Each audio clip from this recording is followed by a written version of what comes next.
Hopefully that'll work. Okay, so yeah, I've been on a quest to find bread that tastes like the real thing. Because I have to find bread that's not got or gluten. So I'm always looking for bread that tastes like bread. You know, there's just something missing. Probably have maybe tasted things that were made gluten-free and thought, no, great. But it's getting better. And so I found bread brought with me today, gluten-free bread at Kroger bread, and it's the multi-grain kind, and it's actually soft and not dry. It tastes like the real thing. I could eat the whole loaf. Just to toast it, butter, good to go. The real thing. I got to thinking about that, like, all right, wait. I want it to taste like the real thing. What is the real thing? Why can't I say this is the real thing? I mean, it's real to me. And it makes me think about the things in our lives that we consider real. What is real to us? And I think it's the things that bring us to life. We get so caught up in just being busy and filling our lives with, oh, let's make this look wonderful, let's make this look wonderful. It's kind of like the show, okay, Charlie and the Chocolate Factory, before Willy Wonka, the real show, the real thing. Charlie and the Chocolate Factory, when they're on the boat, going through the tunnel, and at first it's fun, there's lots of things to look at, and it keeps going faster, and it keeps going faster, and there are all these pictures flashing, and then it's too overwhelming, and it's not enjoyable anymore. Until finally, relief, when it stops. Stop, the boat stops. Because it's too much. And we do that to ourselves, and when we do that, we pull away from God and what God wants us to do in our lives. The real things. Because the real things come from God. They're not going to be pouring past us, laughter going past us, crying going past us. It's the things that we take, we treasure, we enjoy right there. The real things. So what's real to me is this handy Bible cover. It came in so handy because when I first started on my journey, I had a borrowed Bible. I just got my very own first Bible that I got for myself April 19th this year. In the meantime, before that, I borrowed them. I don't know. You can tell I had to do a little bit of work here. Thanks, Tom. Tom's Bible.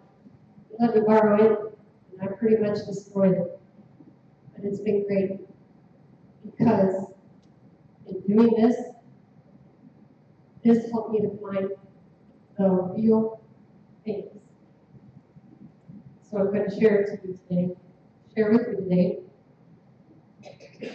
One of these real things, in John chapter 6, starting with verse 25, Jesus, the bread of life. When they found him on the other side of the lake, they asked him, Rabbi, when did you get here? Jesus answered, I tell you the truth, you were looking for me not because you saw miraculous signs, but because you ate the loaves and had your fill. Do not work for food that spoils, but for food that endures to eternal life, which the Son of Man will give you. On him, God the Father has placed his seal of approval. Looking for what's real? This is real.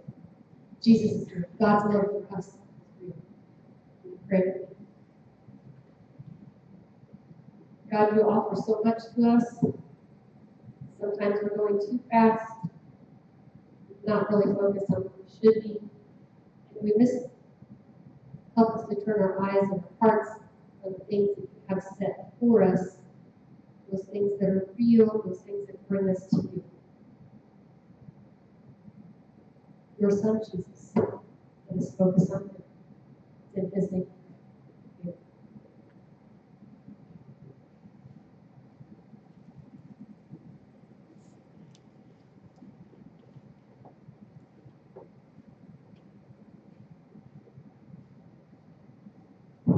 I'm continuing in from where I was last week. The first 3 chapters of the epistle, Paul's letter to the Ephesians, are a sort of a theological statement, if you will. Then the last 3 chapters of that same letter are how do you apply this to your life? What's it mean to the listeners of this letter? How should they live their lives? If you remember last week, I shared right before here this prayer of Paul's is some words that have been important in my life.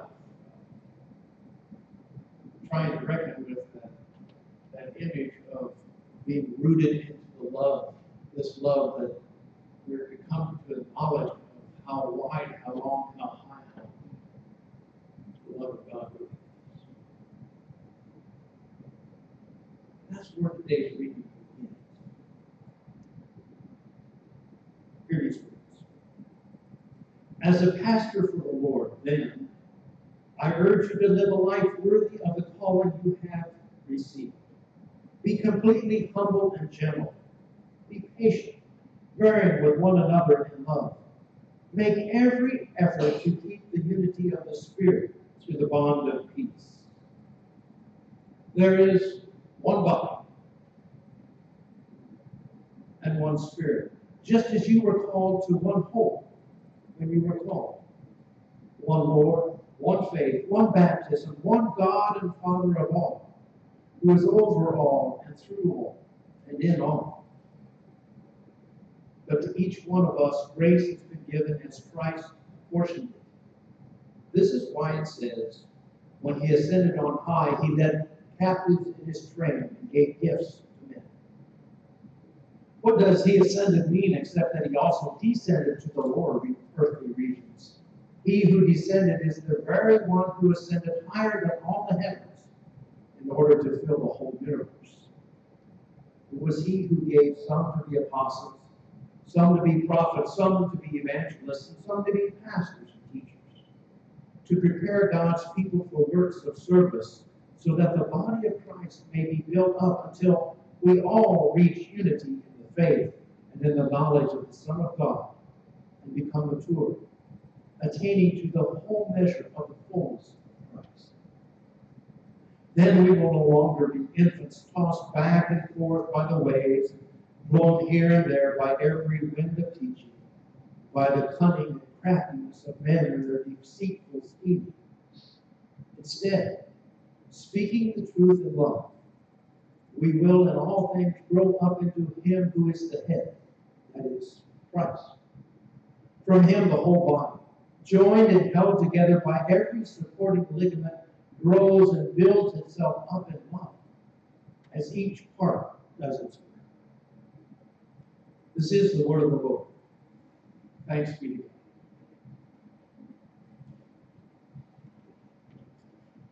I remember when my boys were there, particularly David. He was the first. And it became that time in his life and to learn to ride. A little bit of a challenge in a gravel driveway. So we go out to the road where it's paved. And the training wheels, and the balancing act that Dad does with holding onto the back of the seat and run alongside of me, and you get him started and away. Right? And then the encouraging words. After a few days, do you want to maybe raise those training wheels up a little bit? Well, I don't know, Dad. You'll be okay. So let's try. Raise him up a little bit.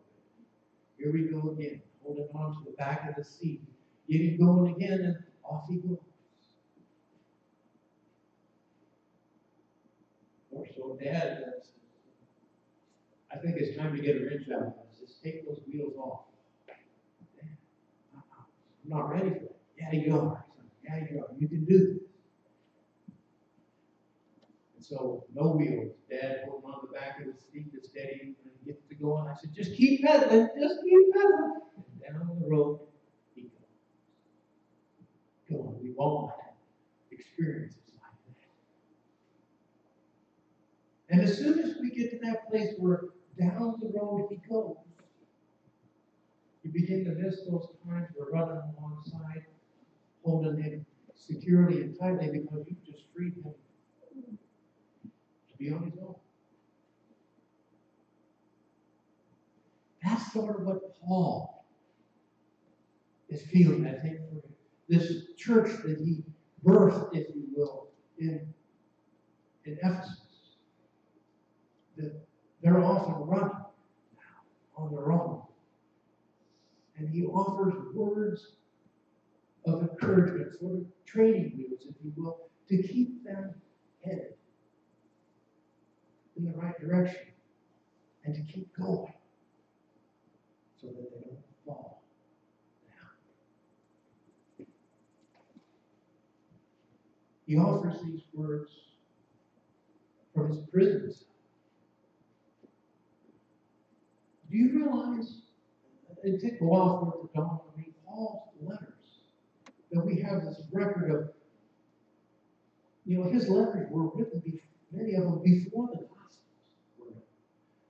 He's the first words recorded into this new way of life, following Christ. And he's writing them because he's been in prison. Back to the congregation, these little fledgling faith communities that he started, to encourage them, to build them up, to empower them.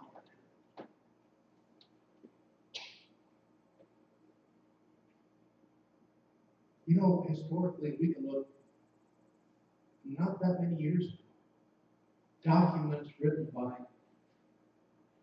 people, pastors, while in prison, where they begin to have this understanding, this deeply rooted understanding of what it all is. I'll point out two examples with Dr. Martin Luther King's letters from Birmingham jail. And then if you go back to World War II, Dietrich Bonhoeffer, who was in the United States, a German pastor, in the United States, but insisted that he was going to return to Germany.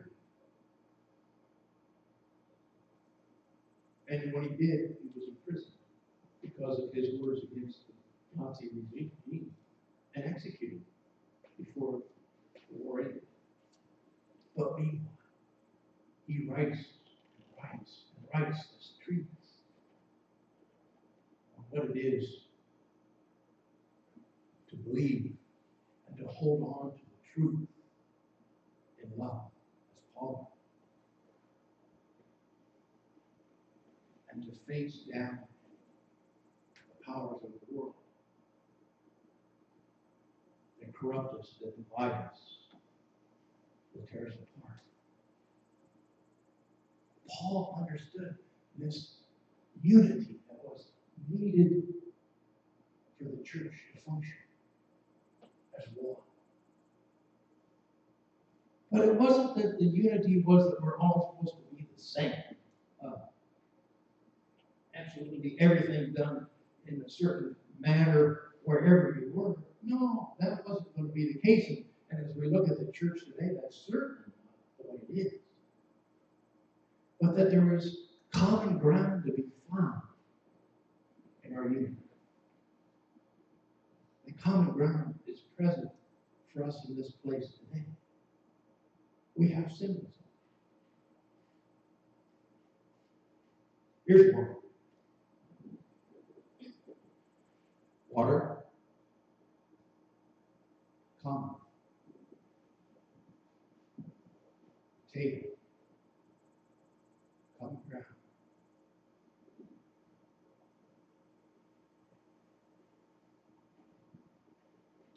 And this book of ancient stories and texts, common ground to all who believe in Christ. Now, it doesn't take too long that we can stray from those things and then the debates begin. Questions, arguments. But if we can find this common ground, which all point to one thing, the love of God revealed to us, graciously, through our Lord Jesus Christ. And the promise that lies there for all. That's the unity that Paul speaks of. But then he also, in this very passage, says, but there's going to be differences. People are gifted differently so that the church can function, the body of Christ. I came across I'm not that big in understanding all the little Greek words, but this was written in Greek. And sometimes things don't translate really well in English. But there's a word I was reading from the NIV translation here, and it says to prepare the believer for works of service in the church, in the body. NRSV uses the word equip. The actual word has to do more with medical terminology about setting a broken bone, if you will, straight, or a dislocated elbow or shoulder or knee or whatever, getting it back into line. And so what Paul is referring to is to get our lives back in line with the will of God, not fragmented and broken away, but to line everything up. And in fact, the very last sentence of the passage that I shared with you speaks of every ligament in the body being properly working together for good. You see, we're part of that body, the body of Christ.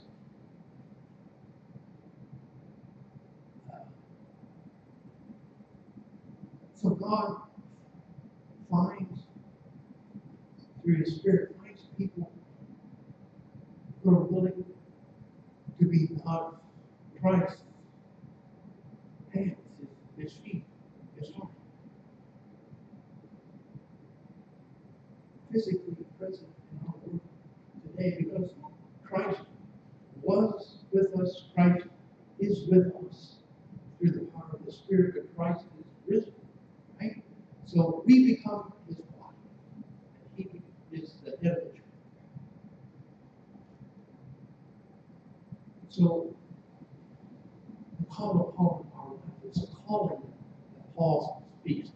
I think to live a life worthy of the calling that you have received. We've been called into the family, into the body. We're being encouraged to line ourselves up in the body so that God's will can work through us.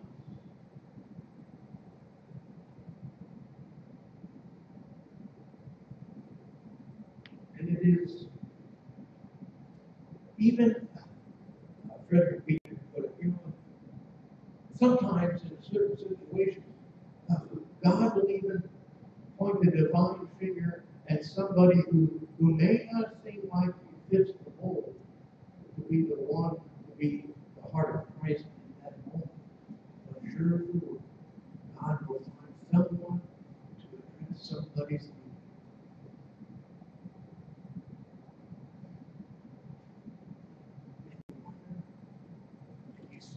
be. If you look at circumstances of the world around us, you see where somebody stepped up, assumed that role. You wonder what was the motivation behind it. It was the very Spirit of God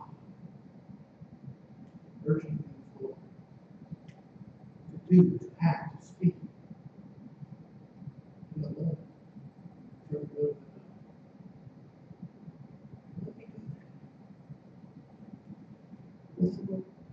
We're part of the very life, the life abundant body of Jesus Christ.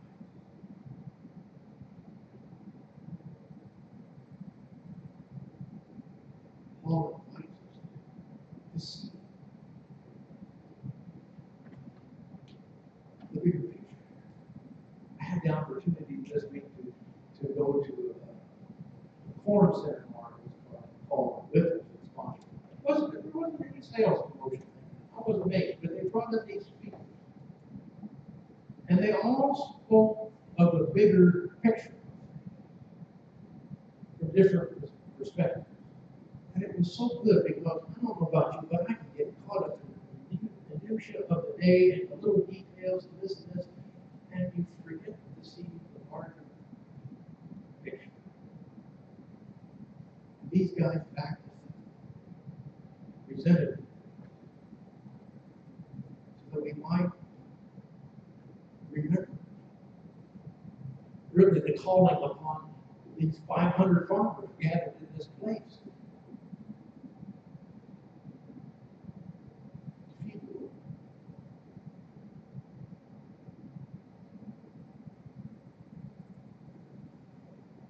Recognize our call upon our lives to be ambassadors of our love of God into the brokenness of our lives. By sharing the truth in love.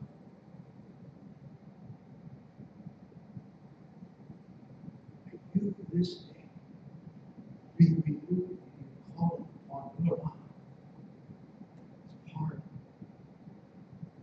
the great heart of God. May you discover life abundant, walking in His presence. May you experience the joy of our God as you risk to reach out in love, to help a neighbor, a friend, a stranger in need. Hallelujah. Amen. So we come to this time of